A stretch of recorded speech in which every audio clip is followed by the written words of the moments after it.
Assalamualaikum warahmatullahi wabarakatuh.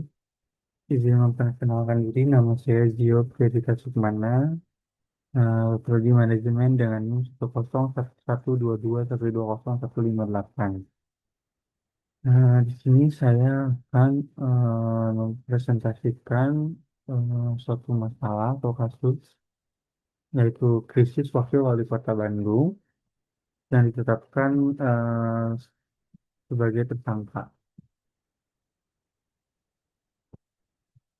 Yang pertama, saya akan menjelaskan tentang isu krisis dari kasus tersebut. Penetapan tersangka Wakil Wali Kota Bandung meliputi yang pertama, Wakil Wali Kota Bandung ditetapkan sebagai tersangka oleh aparat penegak hukum.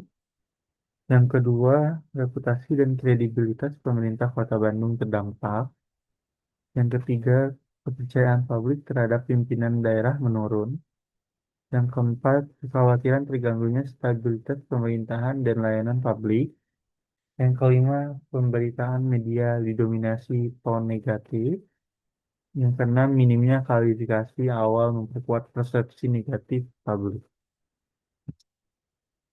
Kemudian untuk rekap media monitoringnya yaitu untuk total pemberitaan itu ada di sekitar 7 sampai 14 hari awal krisis, dan juga untuk artikelnya itu kurang lebih 50 sampai 100 artikel untuk total pemberitaannya. Kemudian ton pemberitaannya tuh negatifnya kurang lebih 65%, untuk netralnya kurang lebih 30%, positif atau balance-nya itu kurang lebih 5%. Distribusi medianya itu antara lain ada Kompas, Tempo, kemudian CNN Indonesia, kemudian detik.com dan desjabar.com, kemudian yang terakhir adalah TV nasional atau Breaking News. Nah, kemudian yang di samping ini adalah salah satu evidence atau bukti nyata dari artikel-artikel yang membahas tentang kasus tersebut. Kemudian untuk rekap media monitoringnya. Menurut beberapa situs web seperti kompas.com dan detik.com menjelaskan bahwa dugaan tindakan korupsi yang dilakukan Erwin dalam jual beli jabatan dan juga pengaturan proyek kerja perangkat desa atau SKPD, dan untuk tindak lanjutnya hanya menunggu keputusan saja. Walaupun demikian, menurut detik.com menjelaskan bahwa wakil wali kota melakukan perlawanan usai jadi tersangka dugaan korupsi. Menurut lampiran dari Detikjabel.com, hari ini telah dilakukan pra peradilan Erwin digelar PN Bandung dan Wakil Wali Kota Bandung gugat penetapan 7 tersangka yang terkait. Nah, tetapi justru Erwin tidak hadir secara langsung dan diwakilkan oleh penasihat hukumnya yaitu Bobi Lambang dan Rohmat Hidayat. Wakil Wali Kota melakukan perlawanan dan pembelaan dalam kasus ini. Sidang ini menjadi penentu penting bagi keberlanjutan perkara, dan hakim akan menilai apakah prosedur penetapan tersangka telah sesuai hukum atau belum. Kemudian dan juga memaparkan 7 poin utama yang dinilai cacat prosedur dan substansi dalam penetapan tersangka. Nah, yang pertama itu ada penetapan tersangka tanpa pemeriksaan. Yang kedua, tidak terpenuhi minimal 2 alat bukti sah. Yang ketiga, pengumuman melalui media lebih dulu. Yang keempat, SPDP belum diterima. Yang kelima, penyampaian surat tidak patut. Yang keenam, inkonsistensi pasal yang dikenakan. Dan terakhir ada penggeledahan dan penyitaan bermasalah.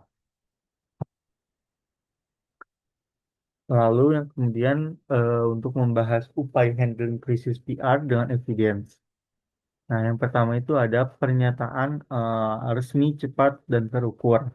Pernyataan resmi cepat dan terukur ini tuh eh, memiliki bukti seperti kayak Kejaksaan Negeri Bandung mengadakan konferensi pers resmi menetapkan Wakil Wali Kota Bandung sebagai tersangka dengan pernyataan Kepala Kejari tentang alasan hukum dan alat bukti yang digunakan, dan ini dilansir di Antara News.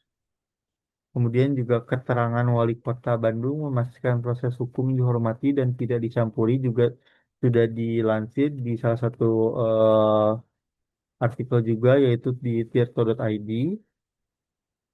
Kemudian yang kedua itu penegasan pelayanan publik tetap normal. Nah, evidence-nya tuh yaitu Wali Kota Bandung menegaskan pelayanan bukti tetap berjalan normal meski wakil wali kota menjadi tersangka dan itu juga sudah dilansir di salah satu news atau berita yaitu berita antara news juga sama. Yang kemudian yang ketiga ada menunjukkan sikap kooperatif terhadap hukum dan evidence-nya yaitu ada artikel juga yaitu artikelnya pernyataan wali kota bahwa Pemkot memberi ruang penuh bagi penyidik kejaksaan untuk bekerja independen itu juga sudah dilansir di salah satu news atau di tirto.id. Yang kedua, yang ada juga evidence lainnya dari sikap kooperatifnya itu dilansir di Antara News, yaitu Pengadilan Negeri Bandung menolak pra peradilan yang dilakukan oleh Wakil Wali Kota, menandakan proses hukum berjalan sesuai prosedur dan tidak ada upaya menghalangi penyidikan. Kemudian yang keempat itu mengendalikan narasi dan melawan melawan hoax. Itu juga sudah ada evidence-nya, yaitu di salah satu artikel atau news juga, yaitu Liputan 6. Di sana menyatakan bahwa eh, tidak ada bukti jelas terkait pernyataan resmi lawan hoax di berita utama. Tapi kalau tapi bisa ditunjukkan bahwa media arus utama hanya menggunakan narasi resmi dari Kejari dan Pemkot, bukan rumor atau OTT. Ini menunjukkan kontrol narasi dan itu sudah dilansir di Liputan 6. Yang kelima memisahkan institusi dari individu. Nah, evidence-nya yaitu ada artikelnya di salah satu artikel Antara News juga, yaitu judul artikelnya pernyataan wali kota memisahkan kasus hukum pribadi wakil wali kota dari jalannya pemerintah dan tetap menekankan stabilitas pelayanan publik. Kemudian yang keenam menekan asas praduga tak bersalah atau etika PR. Evidence-nya yaitu media resmi mencatat status sebagai tersangka, bukan sebagai terdakwa, maaf atau pelaku yang sudah bersalah. Ini menunjukkan bahasa netral sesuai etika PR dan hukum. Ini tuh sudah dilansir di detik.com. Yang terakhir evaluasi dan pembelajaran pasca krisis, yaitu evidence-nya tuh yaitu penolakan pra peradilan oleh pengadilan negeri menunjukkan proses hukum berjalan transparan dan sesuai regulasi dan itu juga sudah dilansir di Antara News. Kemudian ada juga artikel yang menyatakan bahwa pernyataan wali kota memperkuat koordinasi internal atau instruksi kepada Sekda untuk memastikan layanan publik. Nah, dapat dijadikan bahan evaluasi tindakan internal pasca krisis dan juga itu sudah dilansir di salah satu news yaitu uh, tirto.id.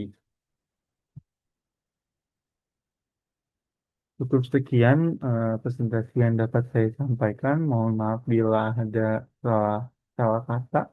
Wabillahi taufiq wal hidayah. Wassalamualaikum warahmatullahi wabarakatuh.